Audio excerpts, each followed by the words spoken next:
Hello, hello, can you hear me? Yeah, perfect. Hi guys, how are you? Welcome. You're all so far away. If anyone in the far reaches of this room would come and like to sit at a reserved table with no consequence, I invite you to do so that you can engage with us. My name is Dan Snow. I am the Volunteer Director of Marketing at CGLCC, and this is my amazing volunteer marketing team, part of them. It is not all of us, but it is a strong group of us. We all run our own organizations. We are volunteers, and we donate our time to help CGLCC because we believe in this organization, is really the long and short of it. And I had a moment, I want to invite you guys actually to look up at the ceiling for a minute and just like drink in how beautiful this space is. There you go. I had a moment yesterday where I was sitting at the back of the room, and I looked around this beautiful space, and I looked at these screens, and I saw the CGLCC brand coming to life. And it's because of the hard work that we have been able to do together, the time that we volunteered. And it was one of these moments where I wanted to show my 15-year-old self what we had accomplished in our careers for our community, for our business community, and that is why we are all here. You know, some of us came out early, some of us came out late, some of us realized that the gender that we were born in was not the one that we identified with. You know, some of us are supporting Pride in small communities and large communities and leveraging our team in order to do so, all while we run our own businesses so that we can, you know, keep our lights on and pay our bills and do what it is that we're good at doing. So firstly, I want to say a very sincere thank you for being here, because we are proud to be a part of this organization. We're proud of our accomplishments, and without you guys here, we're doing it in the dark. So thank you so much for being here.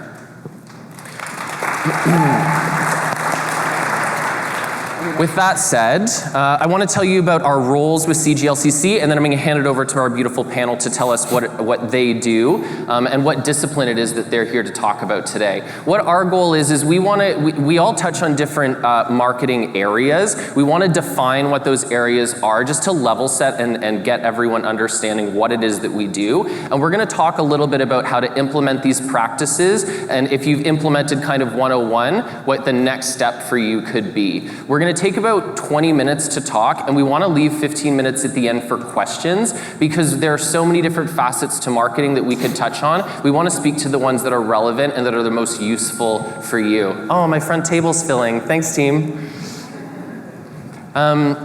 So I work in strategy, so what I do is a lot of planning. I look at our year for CGLCC, I look at the events that we're doing, I look at our business goals, I look at our revenue goals, I look at our membership goals. My job is to put the plan together to say if this is what our end goal is, what is our roadmap to get there? And that is my job. We have Krista Downey, who is our amazing creative director. Everything that you see with a CGLCC or any of our sponsor logos on it for that matter, Krista has touched and created and brought to life through her team. Steve Gardner, you saw an amazing video yesterday, I believe it was played again this morning. Steve is a videographer, he has a video production company, and Steve is one of our platinum sponsors at this event because he has donated so much time and so many resources that he is basically a platinum sponsor so that we can shoot this, so that we can share it with the world, and so that we can bring more people to it next year. Yes. We have Sophie Edwards, who is not only a very gifted writer, but she is a digital expert. She runs all of our search engine optimization and marketing strategy with her team. So her goal is to drive more traffic to our site so that people are aware of what we're doing and how our sponsors are supporting us. And then last but not least is Dylan Bartlett. Dylan owns a company called Progressive Results Group. He and Andreas are here managing all of our social media live coverage for this event, and he has very generously donated and heavily discounted resources from his team so that when we make one of these, Krista doesn't have to sit down and make 1,000 of them to go out on social. So he's helping us stay in front of consumers consistently through social media and paid social media, and that's what he's going to talk to you about today. So that's what we do for CGLCC, and now I'd like to turn it over to my panelists to tell them a little bit about their own business that they own, and we'll start with Krista of Studio Downey. Thanks, Dan. So yes, I'm Krista Downey, and I'm the Chief Creative Officer at Studio Downey, and the thread that the reason why I do what I do is because I want to encourage and empower businesses and people to be the best versions of themselves, and I do that through the power of graphic design and branding, because as we all know, there's a lot of businesses need that kind of assistance, and design is your first impression, and it is actually needed in this world, and it's actually needed as a business, because it helps you to become more aware of, it helps you to be more aware in the business world. It actually helps to encourage professionalism, and consistency is key, and that's why, working with the CGLCC and working with other people with their branding, I look at it in a holistic way so that we can contain and be consistent across all boards and across all brand touch points, and that's really important, and design is actually, it's needed, and there's no, look at it like some of the big brands in this world, like Apple and Nike, there's no accident that they're design leaders as well. So yeah, design is really important, and everybody should invest in it in order to grow their business. Thanks, Krista. And now, Steve, tell us about Gardner Productions. Gardner Productions has been around for 20 years. We produce a wide variety of corporate videos, event videos, commercials. The key thing these days is with so much media and so much targeting, we're very much an important piece of the puzzle.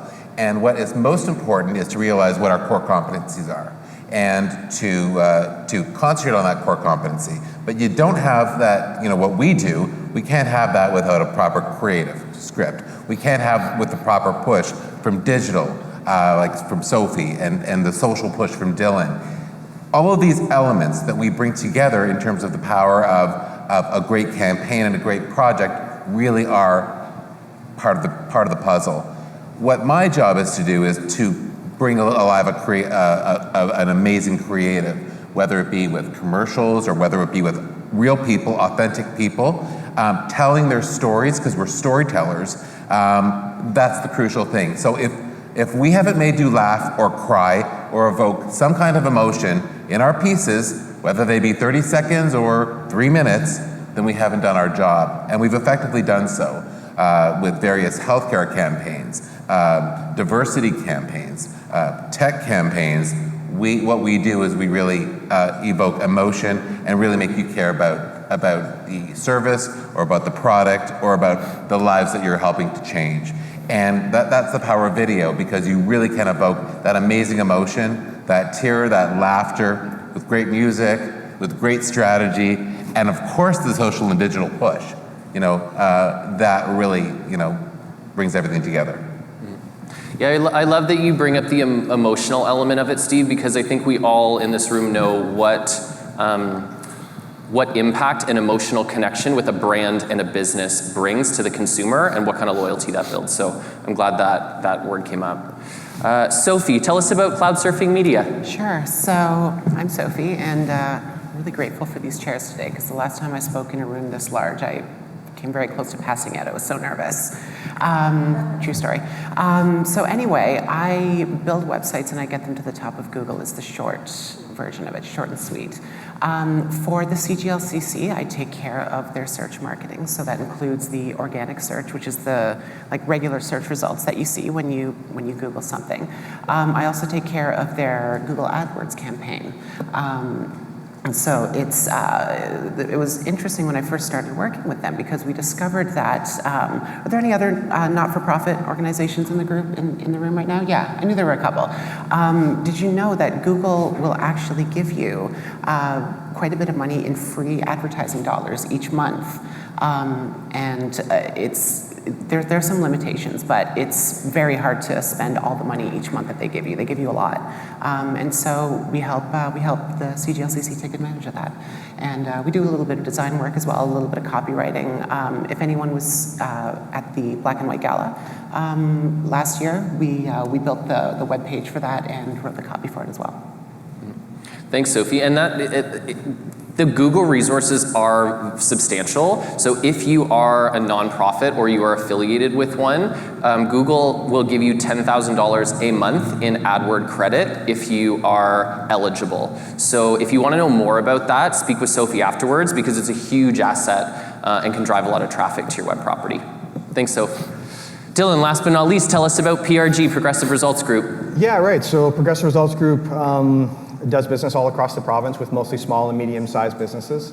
On a really basic level, we create content. We take a really proactive approach to social media, and we kind of make the right people see the right thing at the right time.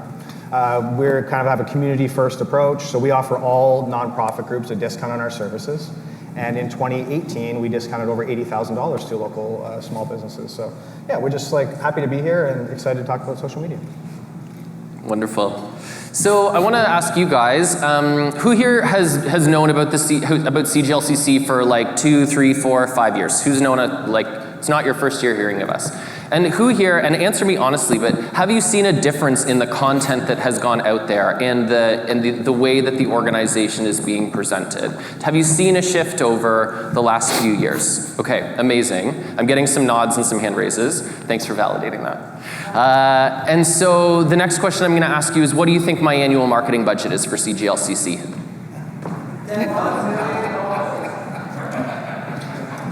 Isn't that it?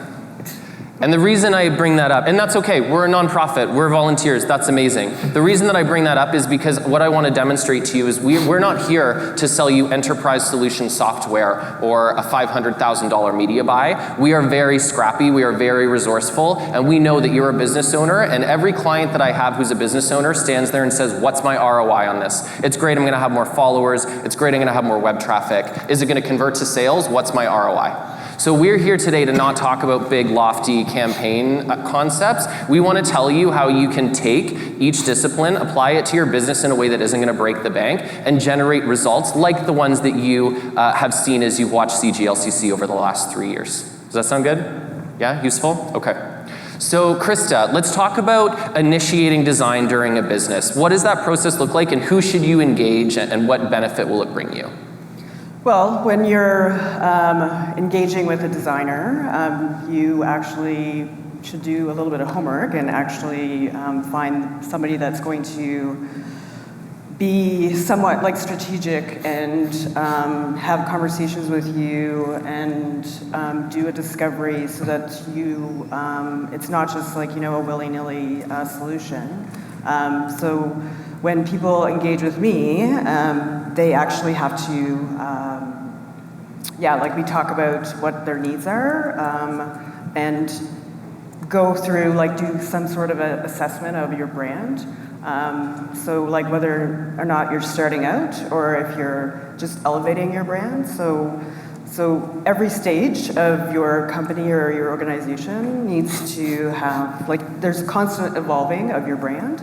And so when you're engaging with me in the beginning, it's usually you want to, create some sort of identity of a logo that is going to be the flag of your organization. Everybody's going to rally behind it. So that's one of the key things, and it's also one of the most recognizable facets of a business. And then we kind of delve deeper into what your brand is, and so why you're doing what you're doing. So then we do a brand guideline with you so that you can actually take it and go and work with other marketing professionals. So that's really important, and it's actually really beneficial to a lot of the organizations and businesses that I've worked with. They really get a lot of benefit from that because it's like a tool for them to be able to manage their brand and to take it and to, then we collaborate with other professionals to be able to elevate the brand and optimize the brand in the way that it should be. And then you'll make lots of money because you're out there and people recognize you. And and that's the bottom line of what design really does anyway. It's you're trying to sell something. So that's, what we do and provide for our companies and our clients. That's awesome. There are two pieces that you brought up that I want to touch on. I love that you mentioned like a discovery session and getting to know your brand. What we see a lot of is people will send design work or web work or whatever that graphic design element may be. They send it away into the black hole and it comes back and either they like it or they don't. And what is missing there is that discovery session for an art director or a graphic designer to come in and say, who are you? What are you all about? What is the feel and the look of your business? And go in and really like understand who you are, who your target is. So this is the challenge we see with a lot of people who go online and outsource logo design, is they're doing it through someone who doesn't know their business. And that is still a valid vehicle to have design work done. Just make sure that you are getting that discovery session in so that that creative knows who you are and the way that they need to portray you. The other thing that you mentioned was the brand guideline, which is perfect. So you'll notice on your programs, you'll notice on our slides, I always like the vertical lines. You'll notice the vertical lines on everything in different ways, forming different patterns. That's not by accident. Everything looks consistent so that when you all put it all in a row, if you open your social media, it all looks the same. You don't want anything from your brand to look like an accident. And that's where the brand guidelines come in. Krista creates this master. She hands it down to Dylan's amazing team. They already know exactly what they need to work from, and everything looks consistent. So a brand guideline, not just a logo, but a brand guideline is key for consistency.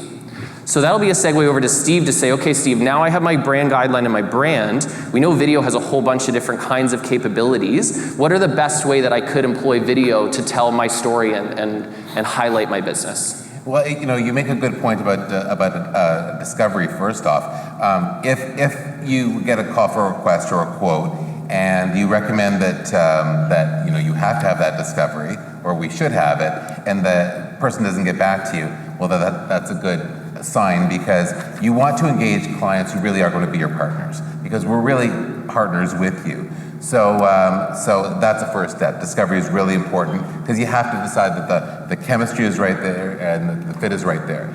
With the brand guideline, that's key also from the creative, because the brand guideline helps you not only in video, but digital signage, print signage, what have you, to create all your elements of the brand and what it stands for and what it feels for. So that's really key to the creative, and that's crucial, because with the brand guideline and the feeling of who our target market is, that will help us bring alive that production that really reflects the audience that we're going after. Would you agree, Krista? Yes, I agree. Dan? Yeah, absolutely. And so that is, again, part of the process that helps us really build that storyboard in terms of what this show looks like.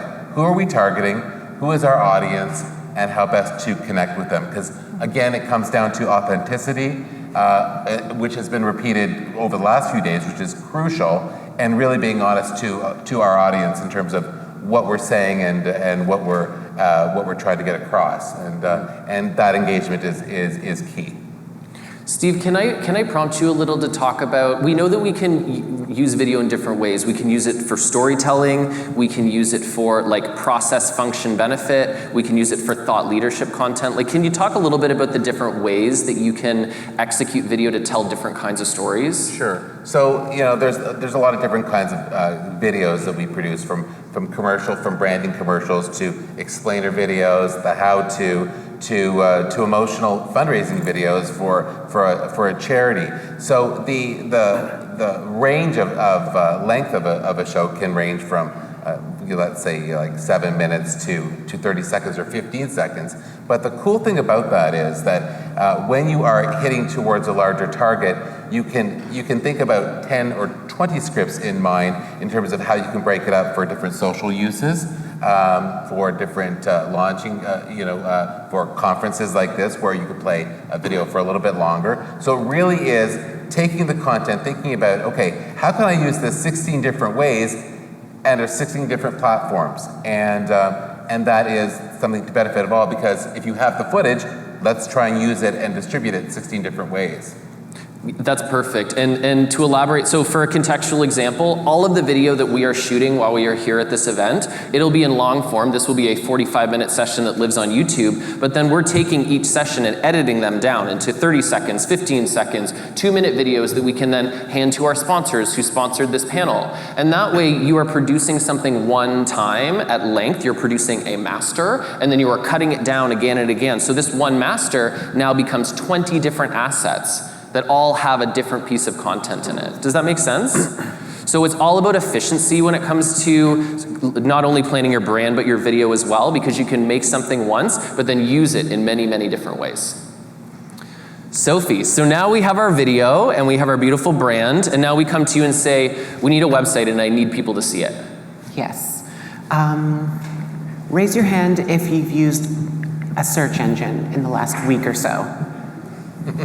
Raise your hand if you went to page 2 on that search engine. Okay, a couple of you. I don't believe you, by the way. Yeah, I don't either. Maybe you're looking for like something really obscure, like that weird band in the 90s you used to listen to that... Or like a Reddit link. No one's ever That's what you were looking for, right? Yeah. Right. Okay.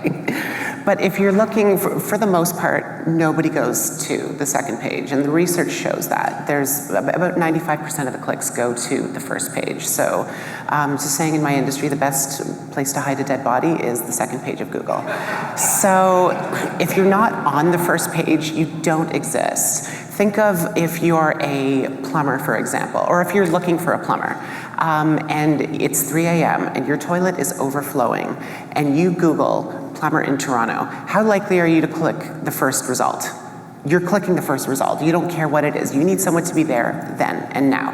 When you're looking for a community group, something like this, some sort of organization to be a part of, you're probably still going to click on the results on the first page. Maybe you're not clicking on the very first one. Maybe you're going a little bit down and you're checking a few different ones out, but you're going to the front page. So design is incredibly important from an SEO perspective as well, because if someone comes to your website and the brand doesn't look good, it's just a jumbled mess, maybe there's like long paragraphs of text where it should really be just quick and to the point, no one's going to stick around. And that's where video comes in as well, because video can be very attention grabbing when you first land on a website and help keep people there. So Krista and Stephen help to get the message across, and I help to make sure that people see the message in the first place. So you build the most beautiful website on the planet, you shoot the most beautiful video on the planet. If no one ever sees it, it doesn't really matter. So they make this stuff look beautiful, and I make sure y'all see it. And Google loves video, if I am informed correctly. Like in regards to search engine optimization as well, it is a great tool to bring up a ranking. Yes, absolutely. YouTube is owned by Google. Google's the biggest search engine in the world. Anyone know what the second biggest search engine is?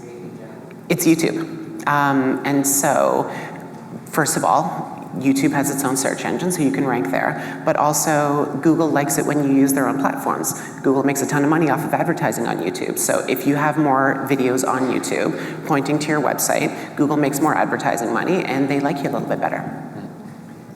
Thanks, Sophie. So Dylan, we have our content, we have our site, our SEO is up and running, the faucet's turned on, we're getting web traffic, and now they're not necessarily on our website, they're out living their lives on their mobile devices, you know, living their social freedom. So where does that come in? How does that play into the mix? Yeah, right. Like on a really basic level, it wouldn't offend me if you guys all had your phones out and you were taking pictures and you were like live tweeting and engaging with what we're doing right now. That's part of the social media, in that case. So yes, there you go, right? We should do that for sure. But so like what most business owners struggle with is a really basic time-money equation. You know, like it's difficult to know what to do and when to do it. So on a really basic level, the easiest advice I can give anybody is to use just a simple social media 4-1-1 rule. So when you're posting on any social media, you shouldn't be selling all the time. It's very off-putting.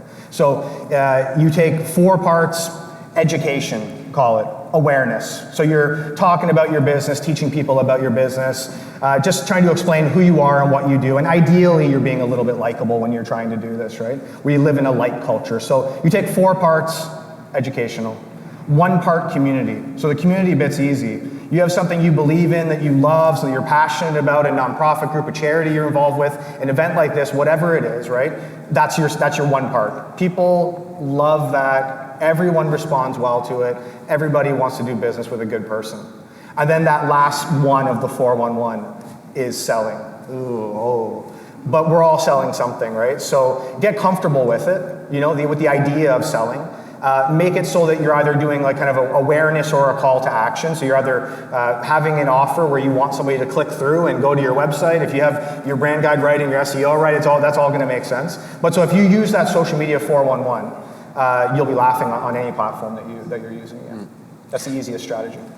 Yeah, and the way that I like to, the analogy that I use is like meeting somebody. When you put your social media plan together, it's like meeting someone for the first time. The first thing you want to do is give them a handshake and say, hey, I'm Dan. That's your first piece of content. The second piece you say is, and I work in marketing and I do strategic planning and bada bada bada. That's my second piece of content. And then my third piece of content is, would you like to purchase one? And because Krista's in my target audience and she's met me 3 times now, she's going to say yes. And that's really the way that the funnel, as we call it, works. Yeah. Like I think that's especially true when you're talking about like purchase content, like Yes. ad content, Yes. because you're getting to decide when that first engagement happens versus like content that exists on the internet already. You don't know what stage of the process they're going to kind of jump in at. So as long as you have that like consistent rhythm that you're in, like people will say like, oh, content is king. No, consistency is, right? So don't Yes. try to do too much and then 2 weeks in not be able to actually maintain Sustain that it. level of posting, So content has a really easy pass-fail for me. If Yeah. you were smart and you got a brand guide, then everything looks right. And it either is worth posting or it's not. It's either engaging or it's not, So if you're posting something and you're thinking this isn't that great, just give her the backspace. Don't worry about it, just be consistent, but try to keep the quality up. And if I could touch on that briefly as well, when it comes to consistency, that's really key with your website from an SEO perspective as well. What we do plays well. Because one of the, Google has more than 200 different factors by which they measure your website. One of them is how often your website is updated, and posting blog articles is a great way to do that. But some of my clients, I've started talking to them, and they have like 8 blog articles, and they were all posted on the same date 3 years and 5 months ago, and then nothing since. So people often end up doing this. They crank out a ton of content, burn themselves out, and then stop because, oh my God, that blogging thing, it's so overwhelming. How could I possibly keep up that pace? Yeah. Well, you can't. No one can write 8 blog articles a day. I'm sorry. So being consistent is more important than just throwing a whole bunch of stuff out there and hoping it sticks. Sophie brings up a really good point, because what we talk about getting content out and having content for the website. Often companies want to put out something at least once a month. So there is a way to economize here, and it's about getting creative with the content and the videos. For example, shooting 12 pieces that don't have that are not dated, and distributing them out once a month. That way, that gives you the flexibility to say to your client, here is the video, launch it once a month, and then we'll push it out there to make it on number 1. And then of course on the social side, you're constantly pushing out. So there's a strategic campaign that is organized that can be economical. It doesn't have to be your bulk buying here, but of course that strategy is important. And of course the key thing is, I'm not a website builder. I'm not a social media guy. I am, I do what I do, and I do it well with great creative and great strategy. But we stick to our core competencies. Don't listen to anybody who's saying they can do it all, because you can't. You got to have the solid team to put it together, and really trust those those individuals. And here, the 5 of us are a team. We have the different core competencies. We complement each other, and of course, we work well together. And actually, like what you're saying about the video content and staggering it out works really well. Like if you're working with somebody like who does graphic design, you could get them to create you a bunch of content at one time. It'd be cheaper that way. Yes. And then you can decide when you kind of put that content out into the world, right? Yeah. So it's not like you need to work with a graphic design every day. They can work with you, twice a year if they want to. It's like it's efficiency through batches. The more you create in one go, the more cost effective it is to do it than creating one piece and then one piece and then one piece. And all this, the three words that come to mind that if you're looking for three words to write down today, I'm going to say the first one is recency. You need to people need to have seen your brand recently for it to be top of mind. Frequency, touch points. Someone needs to see your brand. The average is 7 to 9 times before any single action is taken. So recency, frequency is number 2, there we go. And the third one is ubiquity. You need to be everywhere. Again, and that's what, it doesn't matter if it's a brochure, if it's a website, if it's social media, if it's paid media, you want to be everywhere so that you stay in front of people's, so you stay top of mind, and that way when they need to purchase something, you're there, they know that you're the expert, they know your product, and off you go. So we have 6 minutes left, and I would love to open up the floor to questions. The one thing I will say is we're going to try and avoid tactical questions like I can't get my Facebook to cross-post to my Instagram. Grab one. That's not that it's an invalid question or challenge. Come grab one of us afterwards. But if we can help guide you strategically around how to market your organization or your business, that's what we'd really love to do. Daniel, I see Daniel with a mic. Yeah.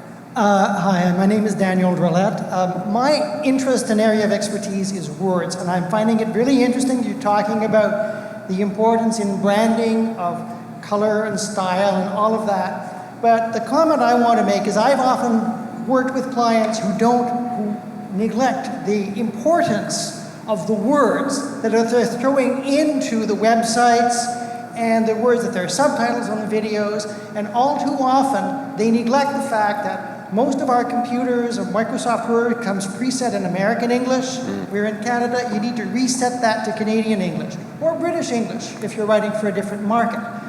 The word part is really important because it speaks to me of the accuracy and the detail that you want to project as a company.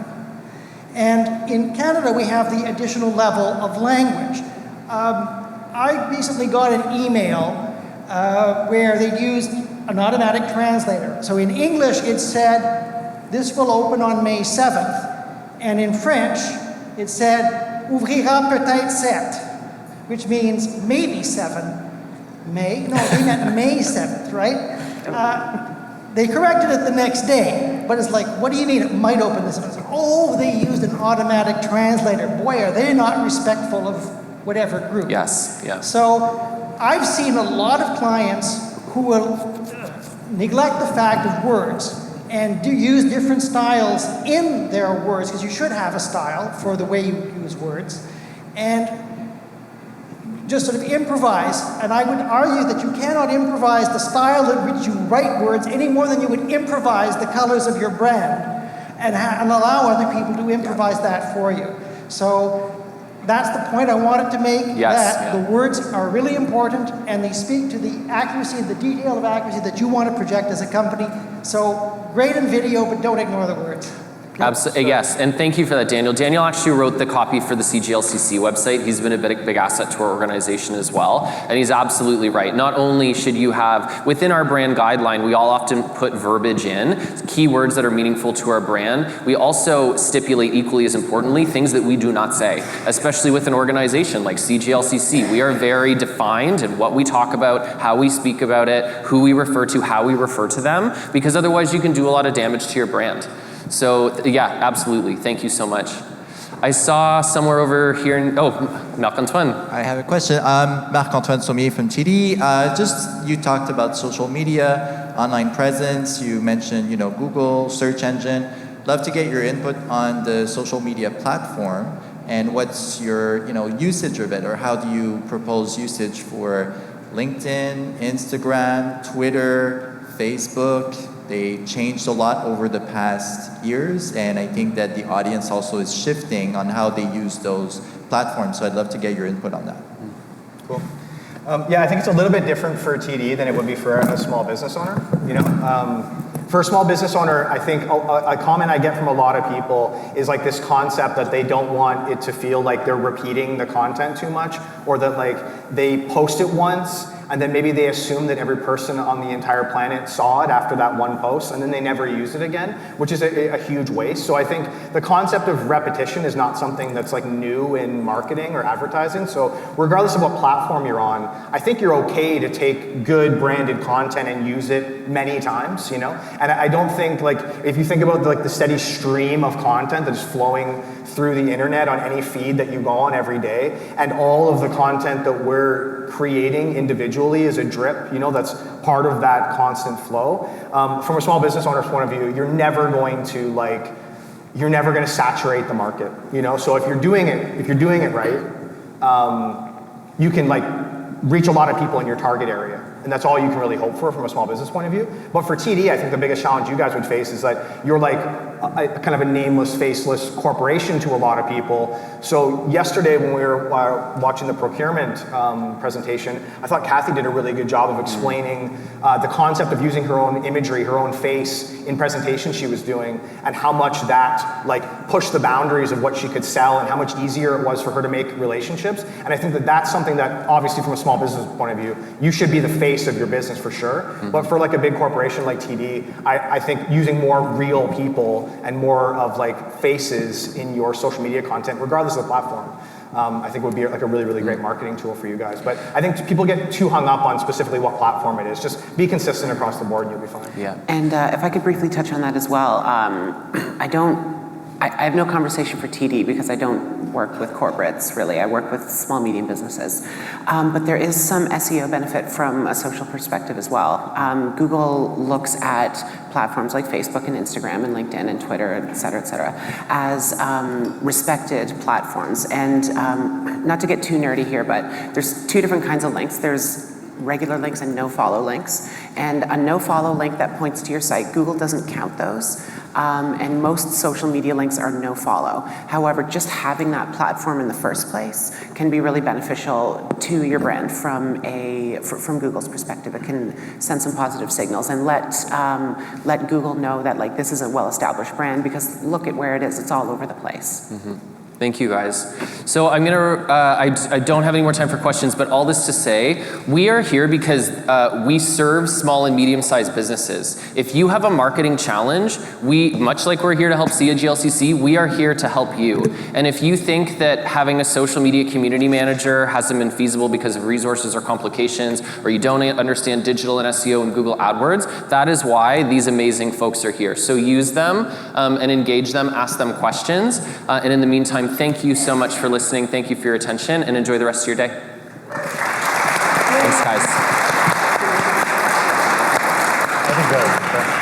That wasn't so bad. All right. Yeah, totally. Bye-bye. Hey guys, let's do Thank you so much, We're Dan, still mic'd, aren't we? Sophie, Krista, Dylan, and Stephen for sharing your insights there. Tons of great info there for all of us to reflect on how we're sharing our story and for our brands and organizations. So thank you again.